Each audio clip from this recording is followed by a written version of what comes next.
So in this video I wanted to talk about why particularly beginner salespeople really struggle getting to their close. Now if you're experienced, you probably won't have this problem, but you may not know why somebody you're training has this, so it's worth listening to at the least. Right, so the number one reason is people, the general public, have a short attention span. They have Instagram, they have Twitter, they have Facebook, they have all this stuff that they can look at, and all of it is more visually and auditory stimulating than most people's pitch. Simple as that. That's just a fact of life. People have a short attention span now. What most beginner salespeople really struggle with is getting out of pitch mode. They sound like a robot. Simple as that. They sound like robots. And people say, oh, salesperson, second they open the door, or whatever it is, or answer the phone. The way you get out of that is through finding your natural tone of voice and finding ways to vary it so that people actually pay attention to what it is that you're saying, and using your body language alongside it, and facial expressions. That's a whole other video that I'm going to do. If you're a monotone person like I am, that's fine. It doesn't matter, because there's lots of ways you can vary your tone of voice. You can bring it, you can make it louder, you can make it more quiet, you can make it more high pitched, you can make it deeper. It's really up to you how you do it. And what you need to do is observe yourself in normal conversation, when you're with your friends, when you're telling stories, when you're relaxed. And you have to be able to bring that to your sales pitch. So, I'm naturally somebody who, I'll give you an example. So, when I say, well, as you can imagine, it sounds really stupid. If you're watching this, why does that work? You probably think, the reason is that's just my natural tone of voice. Look, as you can imagine, lots of people getting overcharged on their electric. Just using that slight change in tonality when I pre-front my statement is enough to get people more engaged. But how I get them even more engaged is I generally move in to their proximity.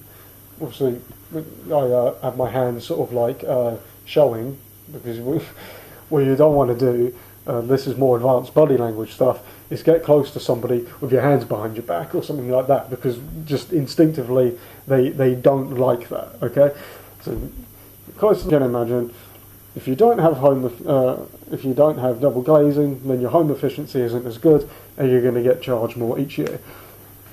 Those simple little changes in your tone of voice is what's going to allow people to actually open up to you and get an emotional response from you. And this is the thing that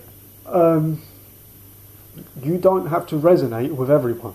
Like, I'm sure there's, I don't know how many people are going to watch this video, but probably 90% of it cut out after 10 seconds. That's fine. I don't care. And probably if this does get any traction, people are going to comment and say you're boring. That's fine. I am boring for a lot of people. I don't have a problem with that. But the people that I can close do not find me boring, generally speaking. So, like I said, just think about how you speak and your body language when you are comfortable in conversation. When you're talking to your friends, your family, them kind of people, and you're just talking about whatever. Like for me, I like boxing. So when I talk to my best friend about like all the fights coming up, I have a very enthusiastic tone of voice. So I try to take that into my pitches. Simple, when I need to sound enthusiastic, I pretend I'm talking to him about boxing. And then I've realised my body language is very open and confident when I talk to him, because I know him so well. I just know how to speak to him, and that's it. I can pretend my prospect is him, and instead of talking about whatever I'm selling, I'm talking to him cordially. Is that correct? I think it is. Yeah. Would you say I'm having a nice conversation with him, about something that I enjoy. Because like I said, people, when they first start selling, or when they start selling something new, they're just trying to remember their script and get the words out. That is the worst thing you can possibly do. Yes, of course, remember your script and have a good script, but more importantly, know a lot about the product or service you're selling, and then you'll be able to bring that into the script if it's ever needed. So, for example, you sold charity before, charity donations. Sounds harder to sell than it is, trust me. Getting people to part with money to help people is actually scarily very, very difficult. But I won't name the charity, obviously, but knocked on somebody's door, and they just started making conversation with me about, the charity, blah, blah, blah. And because I knew so much about it, somebody's child that she knew had used their services, okay?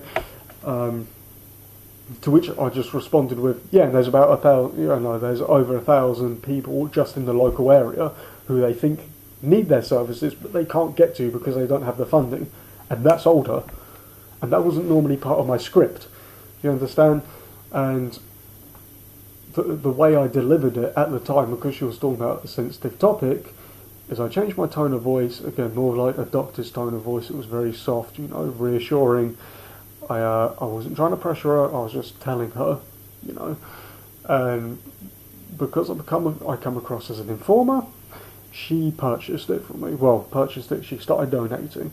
So, yeah guys, just vary your tone of voice, use your body language in conjunction with it, and really study how you speak to people, and really just try to bring that to your pitch.